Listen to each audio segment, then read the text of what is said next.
E aí galera, tudo bem? Trouxe hoje para vocês, para a gente conversar sobre uma coisa que muitas vezes é deixada de lado, né? A gente conversa muito sobre assuntos muito particulares e às vezes a gente deixa de lado pequenos detalhes, pequenos pré-requisitos. E hoje eu vim conversar sobre uma coisa de ensino fundamental, que muitas vezes a gente deixa, né? Quantos problemas de química a gente não para e esbarra numa operaçãozinha como essa? Quantos problemas de física a gente não esbarra com isso? Mas galera, isso aqui não é física, isso aqui não é química, isso aqui é matemática, né? E a gente quando vai trabalhar com adições e subtrações de números que envolvem potências de 10, a gente devia só dar uma caprichadazinha mais nesse lembrete. Não precisa você passar um dia todo em cima disso, mas precisa você entender de uma vez por todas o que você está fazendo. Por exemplo, a gente, quando vai somar duas coisas, eu não posso somar laranja com manga, você concorda? Porque são coisas diferentes. Eu não posso perguntar quanto equivale o resultado da operação. 2 casas mais 3 peixes. São coisas diferentes. É por isso que quando você vai falar 2x mais 3y, você não pode juntá-los. Por quê? Porque não são fatores que possuem a mesma natureza. Então, aqui da mesma forma, olha, nós temos esse número aqui, uma potência de 10 elevado a 12. E aqui, 10 elevado a 13. O que é que eu devo fazer para operar essa minha adição? Queridos, eu preciso deixar esses dois termos idênticos, vocês concordam? Como fazer isso? Ah, Vasco, mas isso é muito simples. Galera, isso é uma das coisas muito simples que é deixada de lado e a gente vai e esbarra nas questões. O mundo ele peca por isso, por falta de simplicidade, por falta de valorização do simples. A gente hipervaloriza o complicado e muitas vezes atrás do complicado tinha uma coisa que era para ser simples. Bom, como fazer isso? Eu posso somar uma unidade aqui para isso virar 13, ou eu posso subtrair uma unidade para isso aqui virar 12. Mas Vasco, subtrair uma unidade, como é que eu vou fazer isso? Galera, eu não posso simplesmente chegar e multiplicar um número por 10. Ah, olha o número 7. Mas se eu multiplicar por 10 e dividir por 10, não vai ficar 70 sobre 10? Continua 7. Você concorda? Então, o que nós estamos tendo aqui, de forma muito expressiva, é uma operaçãozinha com potências. Ó. Quando eu chego e digo que eu poderia subtrair uma unidade desse expoente, o que eu estou fazendo aí é, simplesmente onde tinha 10 elevado a 13, eu estou dividindo por 10. 10 elevado a 1. Repete a base, por isso que ficou 13 menos 1. Mas eu não posso, do nada, chegar e dizer assim, divide alguém por 10, mas se eu dividir por 10 e eu multiplicar por 10, eu posso. Então, bastava eu transformar esse número 510 em 5.100. Você concorda comigo? Porém, eu poderia que, de repente, não, eu quero é que esse número vire 13. Posso. O que é que significa adicionar 1 no expoente? Eu estou multiplicando esse número por 10. 10 elevado a 12 vezes 10 elevado a 1, 10 elevado a 12 mais 1. E para reforçar, você poderia dar uma revisadazinha lá no videozinho de operações com potências. Galera, se eu multipliquei por 10, ou seja, se eu somei 1, bastava que eu tirasse uma casa decimal do número, que é a mesma coisa que dividir por 10.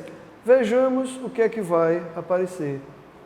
32 vezes 10 elevado a 13, mais 510 vezes 10 elevado a 13. Ah, agora nós temos algo comum. É como se você estivesse somando 32x mais 510x. Beleza pura? O que é que nós vamos ter aqui? 542 vezes 10 elevado a 13. Você colocou em evidência a mesma coisa. Mas, Vasco, se eu quisesse escrever esse número em notação científica, que é como geralmente as respostas vêm na prova. Ora, para um número ficar em notação científica, isso aqui não teria que ficar entre de 1 até 10 aberto, ou seja, a parte inteira tem que ser de 1 a 9. Para isso ficar com um número de 1 a 9, ó, 5,42. você diminuiu duas casas, é como se você tivesse dividido por 100, em contrapartida, você multiplica por 100, você soma duas unidades aqui, ó. Multiplicar por 100 e botar vezes 10 ao quadrado é a mesma coisa. Então, 10 a 15. Tranquilo? Ah, Vasco, mas se fosse uma subtração? Se fosse uma subtração, meu amigo, olha só. Aqui tem 10 a menos 16. Aqui tem 10 a menos 12. Meu Deus, o que é que eu devo fazer? Ou eu somo 4 unidades para que esse número aqui fique o quê? Fique, se eu somar 4, fica 10 a menos 12. Tranquilo? Aí, se eu somei 4, diminuiria 4 casas aqui, ficaria 0,84 se eu voltar essa vírgula 4 casas. Já aqui, eu poderia também tirar 4 unidades do expoente, e se eu tirar 4, eu tenho que aumentar 4 aqui, multiplicar por 10 a quarta, que é o que eu optei. 8.400 vezes 10 a menos 16, menos, pessoal, 52 vezes 10 elevado a menos 16. Ó. O que é que nós vamos ter aqui na nossa conta? Temos agora uma igualdade, tudo tranquilo aqui? É como se você estivesse botando em evidência. 8.400 menos 32, 8.348 vezes 10 elevado a menos 16. Ah, Vasco, mas geralmente as respostas vêm em notação científica. E para que elas venham em notação científica, esse número aqui precisa ficar a parte inteira de 1 a 9. Então, essa vírgula precisaria vir para cá. O que é que significa andar 3 casas para a esquerda? Eu dividi por 1.000. Eu reduzi 3 casas no número 8.348 para 8,348. E se eu diminuir 3 casas, para compensar, o que é que eu faço? Somaria 3 casas aqui. E o que é que nós teríamos, meu amigo? Nós teríamos 8,348 vezes 10 elevado a menos 13. Beleza?